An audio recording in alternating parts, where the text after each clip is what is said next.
Salutations, aujourd'hui nous allons vous raconter la folle histoire du marathon de Paris. Moi je dis folle histoire parce qu'en fait le projet c'était initialement d'aller suivre Augustin Cablan. Augustin c'est un gars qui a commencé l'athlé il y a 2 ans et en fait il avait pour projet le marathon de Paris et notamment aller chercher un chrono aux alentours des 2h15. C'est pour ça qu'on est monté une première fois sur Paris pour filmer sa préparation, son dernier gros bloc d'entraînement pour le marathon. Et ça d'ailleurs cette vidéo elle sortira dans quelques semaines et vous pourrez voir un peu cette énorme séance qu'il nous a fait. Sauf que ben voilà, il a pas 10-15 ans de pratique derrière lui, il a uniquement 2 ans de pratique derrière lui et je pense qu'il y avait un tout petit peu trop, et ce qui fait que quelques jours avant il nous dit les gars au final je pense que ça va être compliqué de faire le marathon de Paris. Il dit ça juste 3 ou 4 jours avant le marathon. Ouais, donc moi énorme goutte de sueur et donc bah là il fallait trouver un plan B et là je me dis en vrai on connaît bien Johan Durand, je pense que ça peut être pas mal de, bah, voilà, de faire une vidéo avec lui parce qu'en plus il partait sur un chrono entre guillemets équivalent, mais on va dire 2h10, donc on va dire que c'est un chrono qui se rapproche de celui que voulait faire Augustin. C'est pour ça que je lui ai envoyé un petit message directement le soir même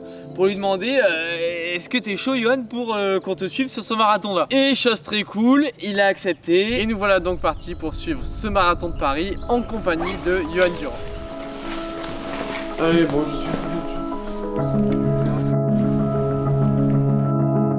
le samedi après-midi, parti en direction de Paris, comme d'habitude dans le train. Comme vous avez pu voir ce petit vlog là, on a poncé le train. Ouais, bon là c'était un peu plus court que prévu, on avait juste Gourdon-Paris à faire. Putain, là on est tout confort, c'est plein de balles. C'est donc ça être riche, ah, les paiements là chaque mois, putain ça régale.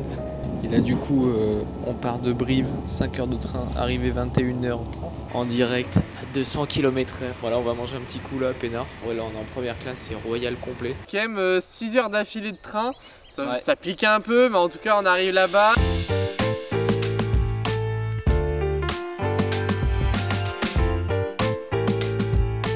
Et pour une fois on va pas dormir en tente sur Paris, qui aurait été un peu complexe. Là c'est compliqué sur les toits de Paris de dormir en tente. Là on a gentiment été accueilli par Pierrick, je vous invite à aller voir son compte Insta. Et ce qui était cool c'est que là on était vraiment à 3 km du parcours, donc ça simplifiait clairement les choses pour le lendemain. Surtout que le lendemain fallait pas trop traîner parce qu'on avait rendez-vous avec Johan sur les coups de 7 heures.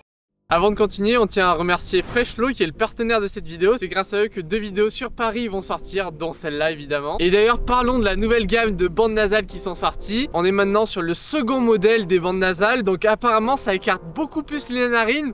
Moi en fait, je suis déjà au maximum d'écartement, donc ça me fait plus rien. Il y a même maintenant une bande rose qui est disponible. Je voulais vous faire remarquer encore un peu plus. Mais en tout cas, n'hésitez pas à aller faire un tour sur leur site. Vous y verrez de nombreux packs avec quelques promos disponibles. Sans oublier bien sûr notre code promo Petit Duo 15 qui vous offre 15% de réduction sur votre commande. Encore une fois on remercie Freshflow qui nous accompagne sur de nombreux projets et puis on retourne directement sur la vidéo. Bon ça y est, là on est bien arrivé dans la demeure royale de Pierrick. En vrai le trajet s'est bien passé, franchement ça va.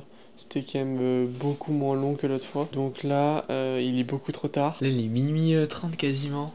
Le lactique est sur présent, réveil. Après, ça va parce qu'on se réveille à 6h. 6h15. Ouais, faut être lactique, mais que à moitié jusqu'aux oreilles.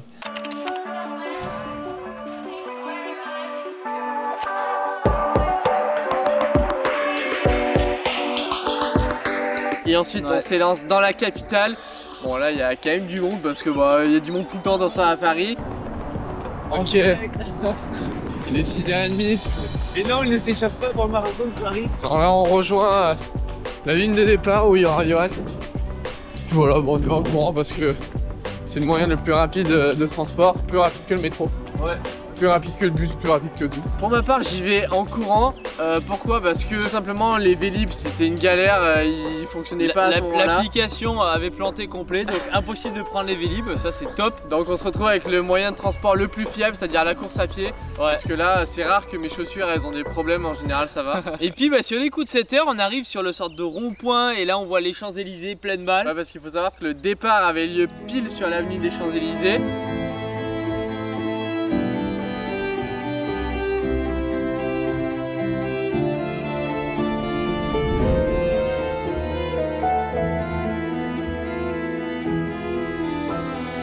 Par contre, on s'était donné rendez-vous à 7 h avec Johan, mais imaginez-vous, on est le matin du marathon, donc il est concentré sur son truc. Et en fait, je savais pas du tout où il était passé.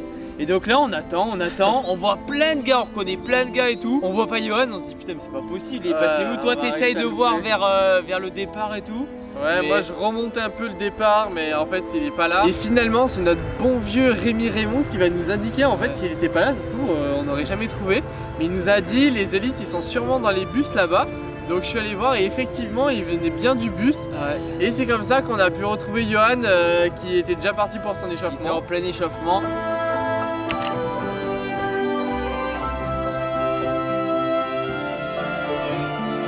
Et là pour son échauffe, il a fait 5 bornes de ce que j'ai vu avec quelques gammes, quelques petites lignes.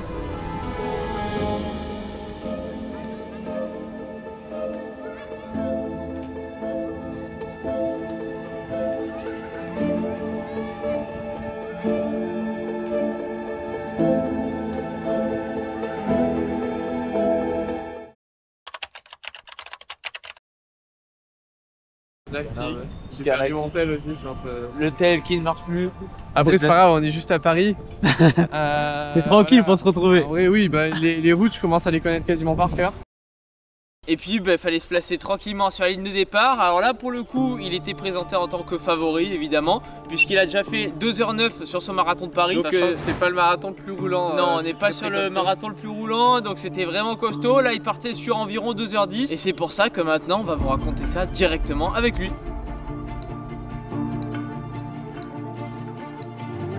Et voilà, c'est parti pour ce marathon, cette journée pas comme les autres pour ces athlètes. Bon oui ça y est, on est avec Johan, 3 jours après le marathon. On va commencer directement dans le vif du sujet. Là tu pars, on est dimanche du coup, 8 h ça part.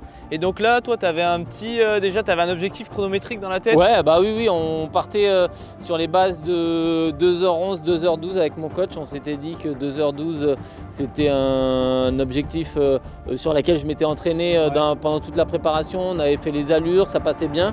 Donc l'objectif c'était entre 2h10, 2h12 et on a aussi demandé à Mathieu Brulé de nous faire lièvre parce qu'on savait qu'on était un groupe de Français à vouloir courir entre 2h12 et 2h13. Vous étiez 3-4 à peu près. Voilà, ouais. On était 3 Français avec Jason Pointeau et Florian Caro. Donc voilà, on s'était entendu pour courir sur ces bases-là. Ouais. Rapidement, vous vous dissociez un peu du premier gros groupe de l'avant. Ah ouais. Il y avait genre 10-15 gars à l'avant qui tournaient, je sais pas sur quoi ils étaient partis, mais 2-5, 2-6. Normalement c'était 2-5, ouais. Disons que la veille, tu as une réunion technique et là, tout le monde dit un peu ses objectifs et les temps de passage. Ouais. Et effectivement, il y avait ce premier groupe de coureurs kenyans, éthiopiens et Hassan Chadi, l'autre Français, qui ont directement dit nous on part sur 2h05 au marathon, donc une 2h30 au semi. Nous avec les gars on s'est dit bah nous on a plutôt un profil prudent, on veut pas trop sauter, Paris fait quand même assez peur avec son dénivelé et donc là on s'est dit faut courir sur 2h10, 2h12. Donc au bout de 1 kg,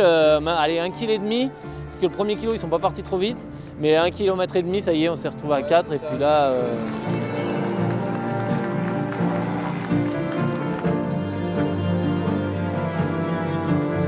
Par contre, point on va dire négatif, il y a quand même pas mal de vent. Genre moi rapidement je sens qu'il y a du vent. Sur le vélo tu l'as senti qu'il fallait, fallait pédaler. Et rapidement pour vous je me suis dit putain ça va être quand même la galère parce que je voyais que le groupe, au début je crois qu'il y avait un autre gars qui vous a suivi, qui au final a fait, je crois que j'ai vu il y a 2,25 je crois, qui finit juste derrière Julien Ranck. Je me suis dit ouais dans le vent ça va être compliqué. Ah on n'était pas assez nombreux. C'est la problématique du marathon de Paris contrairement aux autres marathons, c'est cette densité d'athlètes entre 2h10, 2h15 qui fait que tu vas à Berlin, à Valence assez vite à des gros groupes, des vrais groupes et tu peux te mettre à l'abri s'il y a un peu de vent. Là on était 4. Mathieu Brulé il est tout petit, il n'y a que derrière Jason où on est un peu à l'abri parce que il est assez musculeux, mais sinon ouais c'est compliqué t'es obligé de passer des relais quoi. C'est compliqué de se mettre vraiment en queue de peloton et d'attendre comme ça pendant 20 bornes. Dès le début tu es obligé de faire des efforts pour checker les allures, mener quand il y a du vent. Et effectivement le vent était problématique et j'ai eu l'impression qu'on l'a eu tout le temps un peu de face tu vois. Mais après non c'était pas une impression je pense. Franchement au niveau du vélo je pensais que sur l'allée nous on a eu vraiment que de face. Et puis je me suis dit en vrai en retournant ça peut aller, même si on va dire que le marathon de Paris c'est quand même un profil descendant sur l'allée et remontant sur le retour, et donc je me suis dit bon à la limite sur la remontée ce sera peut-être vent d'eau. En fait pas du tout. Ouais, pas de chance.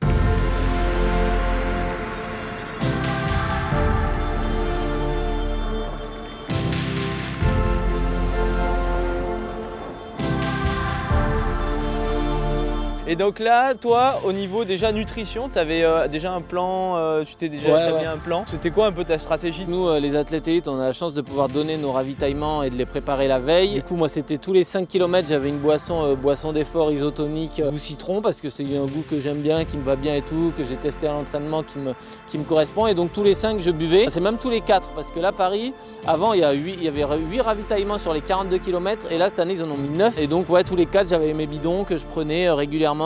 J'ai pris mon gel juste avant le semi-marathon. Sur la stratégie nutrition, tu vois, j'ai pas tapé le mur. Il n'y a pas eu de grosse dégradation d'allure où j'explose totalement.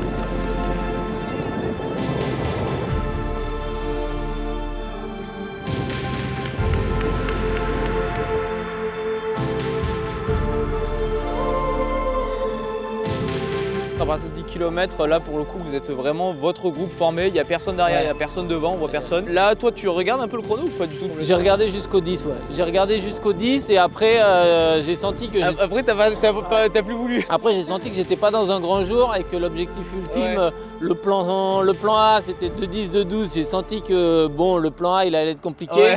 Je me suis dit bon on bascule sur le plan B, il faut rallier l'arrivée. Et donc ouais effectivement à partir du 10, j'ai plus regardé aucun lap. Toi, ton objectif du coup c'était d'essayer d'accrocher Jason et Florian? Jusqu'au 24-25 je passe mes relais, je suis pas dans une grosse journée et d'ailleurs à un moment donné je discute à Jason pour lui demander un peu comment ça va. Il me dit pareil, je suis dans un faux rythme, je suis pas bien. Et moi c'est pareil, j'avais pas des bonnes sensations sur les jambes, mais tu te dis toujours sur marathon c'est peut-être le début et puis d'un seul coup ça peut revenir sur la deuxième partie de course, tu vois, ça peut se dérouiller.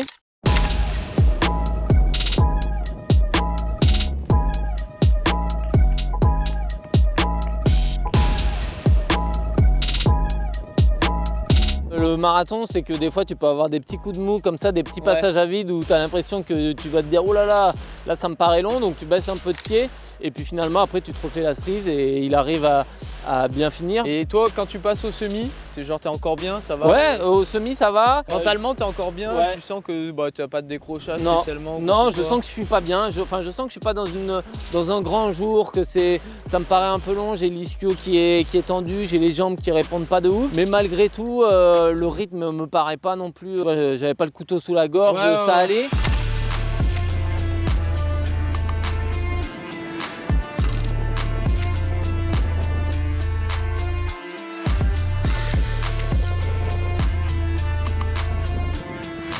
Jusqu'au 27 comme ça c'était parfait et après par contre du 27 au 34 là j'ai plus trop pris de relais et je commençais des fois à décrocher dans les petites bosses. Ouais, je voyais que t'étais un peu sur la corde. Ouais, j'étais sur la corde raide et je me suis dit il faut que je tienne au moins jusqu'au 34 et au moment où je me suis dit on va retourner après dans Paris, après le bois de Boulogne et je me suis dit à ce moment là on aura vent d'eau et si t'es tout seul c'est pas grave, tu vois, vraiment je me suis dit ça mais je me suis dit reste avec eux, tiens bon parce que tout seul sur les quais de Seine là ça aurait été vraiment long.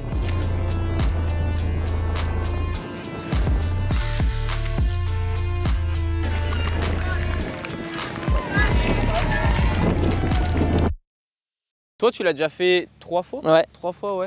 Donc tu savais que de toute façon le retour allait être plus dur. Ouais. Comment tu as géré un petit peu ce retour qui forcément monte plus? Tu t'es pas dit un peu, bon, il y a moyen que j'explose un peu peut-être? Ouais, surtout que je le connaissais pas parce que ça fait que deux éditions qu'il y a ce fin et ce retour vers Trocadéro. Avant, on restait dans le bois de Boulogne, donc c'était plat, mais tu n'avais pas un spectateur. Là, ils ont fait le choix de faire très peu de bois de Boulogne, une petite bifurcation, et après tu repars dans Paris, Trocadéro, faux plat montant. Et ouais, donc je le connaissais pas, je l'avais jamais passé en course. Mais il y avait du monde, il y avait du public. Mais une fois que tu as passé le 35, pour moi, sur marathon, après c'est la tête qui fait la diff et tu t'accroches pour finir quoi qu'il arrive. J'avais pas trop peur de cette bosse, ouais, en vrai.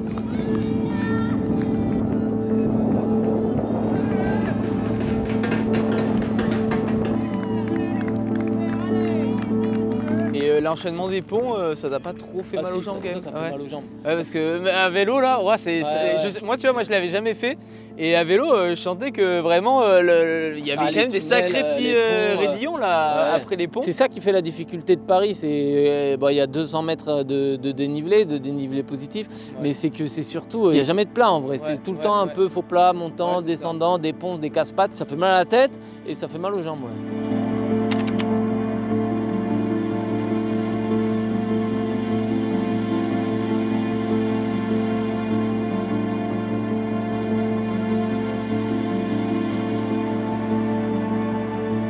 à partir du 30e, tu arrivais quand même à t'alimenter toujours, tu essayais de toujours faire attention à ça, de Ouais. garder cette J'ai essayé de toujours faire attention. À un moment donné, j'aurais aimé prendre un ravito. Entre deux ravitaux, j'ai senti que là, je commençais à avoir besoin d'un petit coup d'un petit regain d'énergie et je l'avais pas parce que mon coach n'était pas là à ce moment-là et j'avais personne pour me donner et j'avais plus de gel parce que j'en avais pris 2 et je l'avais pris. Et j'ai attendu longuement le ravitaillement du 35. Je savais que ces ravitaux là, ils sont quand même importants parce que c'est la meilleure façon après de prendre un coup de mou Ouais, et c'est ça, de jamais remonter. Ouais, c'est ça. Et puis ne serait-ce que mentalement de boire quelque chose de sucré, de boire un peu et de s'hydrater, ça soulage quand même un petit peu. Ouais. Tu t'étais fixé un grammage précis en glucides ou Ouais, moi je pars sur 40 grammes heure. Alors après des fois ça fluctue parce que tu vois le jour du marathon, le ravito du 12 par exemple, je l'ai pas pris parce que j'ai senti que déjà sur les 2 premiers, avant la course j'avais bien pris, les 2 premiers j'ai bien bu et le 3e ravito je me suis dit celui-là il est pas utile. Et je sens que j'ai ce qu'il faut, tu vois. Okay. Donc je l'ai sauté. Je sais pas exactement si la première heure j'ai pris 40 grammes ou un peu plus, mais c'est dans ces eaux-là. Ouais.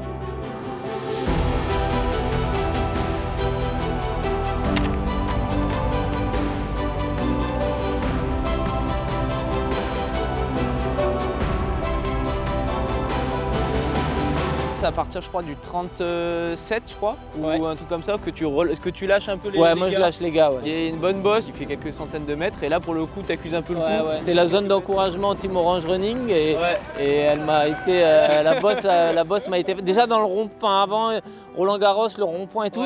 J'ai voulu prendre un relais, je pense que j'aurais pas dû parce que derrière j'ai Après prendre aussi un relais c'est aussi peut-être une bonne façon mentalement de se c'est ce que je me suis dit parce que ça faisait quand même 4-5 bornes que je prenais plus trop de relais, que je restais derrière les gars, donc ça me faisait chier de rester et de pas les aider. Et de 2 je me suis dit allez peut-être que le fait de repasser devant et de mettre ton tempo ça va te rebooster et au final ça m'a été fatidique.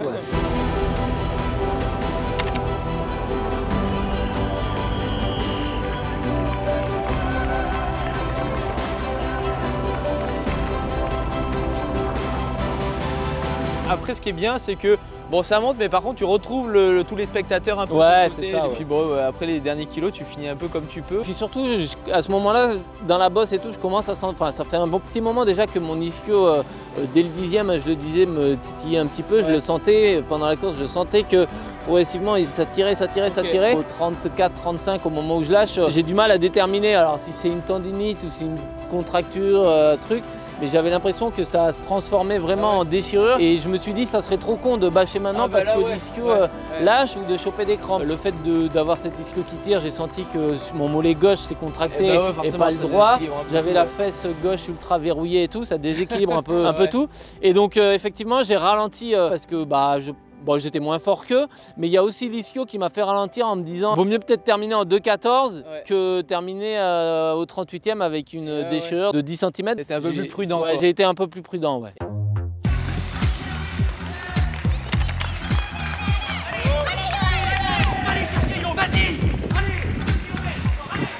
Et tu savais ton chrono un peu je l'ai découvert quand j'arrive dans la ligne droite.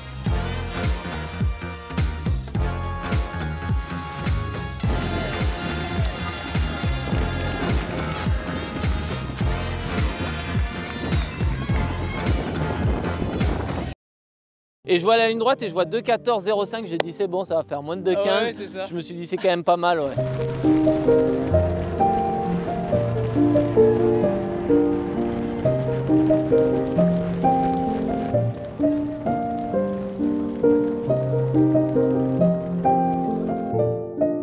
Au final, ça donne 2,14,44. Devant, du coup, ça se gagne en 2,5, je sais plus. 2,5,36, je crois. Premier français, Jason Pointeau, en 2,13 des poussières. Il a fait 2,10 à Valence, mais voilà, lui avait fait 2,10 à Valence, il fait 2,13. Moi, j'avais fait 2,11 à Valence, là, je fais 2,14. Je pense que vraiment, les conditions météo et le parcours fait qu'il y a 3 minutes, d'écart par rapport au marathon de Valence. Donc, ça reste dans potentiellement, on avait fait il y a 3-4 mois de ça. Là, on l'a fait moins dans la facilité. il n'y avait pas de groupe. Ça m'a paru long, hein, le fait de faire presque 42 bornes devant, quoi, à se relayer à 3, ça m'a paru super long. Et globalement, t'es quand même content de ta course, t'en retires quand même du positif. Après, je sais pas si c'est parce que moi, perso, je cherche toujours le côté positif, mais effectivement, je suis quand même content de me dire, bah t'es allé au bout, parce qu'à un moment donné, c'était compliqué avec l'ischio et tout, j'aurais pu bâcher à tout moment, j'étais pas dans un grand jour, le parcours était difficile, la météo était pas ouf, donc de me dire que malgré tout, on arrive à faire, moi je fais 2,14